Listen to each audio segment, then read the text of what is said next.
تبارك الذي جعل في السماء بروجا وجعل فيها سراجا وقمرا منيرا۔ چار صفات دو قسم کی عورتیں ہیں، ایک عورت جنتی ہے، ایک عورت جہنمی ہے۔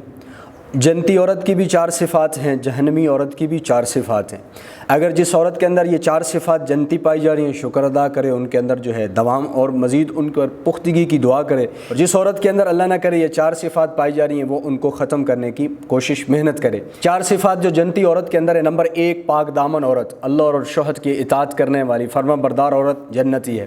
نمبر دو، اپنے شوہر کے ساتھ محبت کرنے والی، صبر اور شکر کے ساتھ زندگی گزارنے والی، مال آ گیا الحمدللہ شکر ادا کیا، نہیں ہے تو اس پر صبر کیا، ناراضگی کا اظہار شوہر کے سامنے نہ کیا۔ نمبر دو، شوہر موجود نہیں ہے، شوہر کی عدم موجودگی کے اندر اپنی اور اپنے شوہر کے مال کی حفاظت کرنے والی عورت جنتی ہے۔ نمبر چار، وہ عورت جس کا شوہر مر گیا مگر اس نے یتیم بچوں کو چھوڑا، ان کی پرورش کی، یہ عورت بھی جنتی ہے۔ اور وہ چار صفات جو جہنمی عورت، نمبر ایک، فحش کلام کرنے والی، غلط باتیں کرنے والی اور فضولیات کے اندر لگنے والی عورت بھی جہنمی۔ نمبر دو، جو عورت اپنے شوہر سے اس کی طاقت سے بڑھ کر مطالبات کرتی ہے، مجھے تو جے ڈاٹ کا سوٹ لے کر دے، بونانزا برانڈ کا سوٹ لے کے دے، مجھے فرام برانڈ کا سوٹ لے کے دے، مجھے یہ چیز چاہیے وہ چیز چاہیے، شوہر کی استطاعت سے بڑھ کر مطالبات کرتی ہے، یہ عورت بھی جہنمی ہے۔ تین، وہ عورت جو بناؤ سنگھار کرتی ہے اور پردے کے بغیر باہر نکلتی ہے۔